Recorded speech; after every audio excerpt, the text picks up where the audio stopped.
ये है हमारा दूसरा ऑफिस। यहाँ डेस्कटॉप है, लैपटॉप है, प्रिंटर है, टेबल, कुर्सी, पर्दे और भी बहुत कुछ। तो ये है OBHS कॉन्ट्रैक्टर कक्ष, जैसा कि आप दरवाजे में लिखा देख सकते हैं, और ये हूँ मैं। तो अब बात करते हैं ये एरिया की। ये है रेलवे का मैकेनिकल यार्ड। यहाँ रेल आती हैं और यहाँ पर उनका मेंटेनेंस होता है, चीज़ें ठीक होती हैं एक हिसाब से। और यहाँ पर मैं हूँ केबिन के अंदर।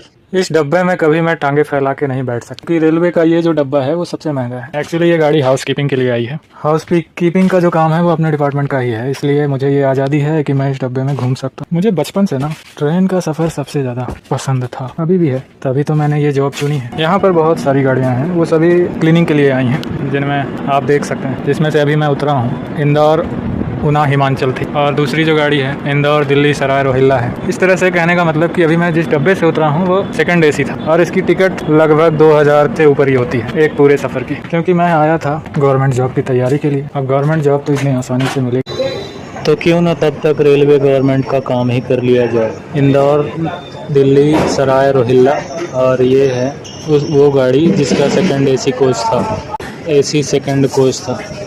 अब इसमें यूं तो नहीं चला जा सकता। ये देखिए, लोग इसको चाहते तो डस्टबिन में भी डाल सकते थे, लेकिन उन्होंने ऐसा नहीं किया।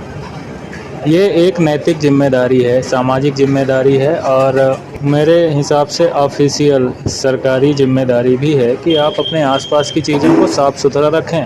साफ़ सफाई में ही नहीं, भौतिक चीज़ों में ही नहीं, बल्कि भौतिक चीज़ों के अलावा अगर आप मानसिक विचारों को भी स्वस्थ रखेंगे, शारीरिक रूप से भी स्वस्थ रखेंगे, तो देश की ज़्यादातर मुश्किलें बहुत ही आसान हो जाएंगी।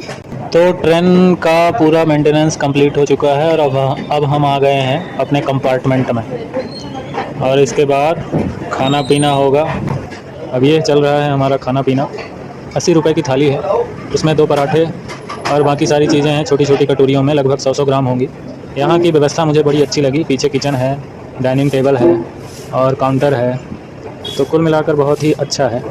अगर कभी फ्यूचर में मेरी किस्मत चमकी तो मैं इस तरह का होटल ज़रूर बनाना चाहूँगा।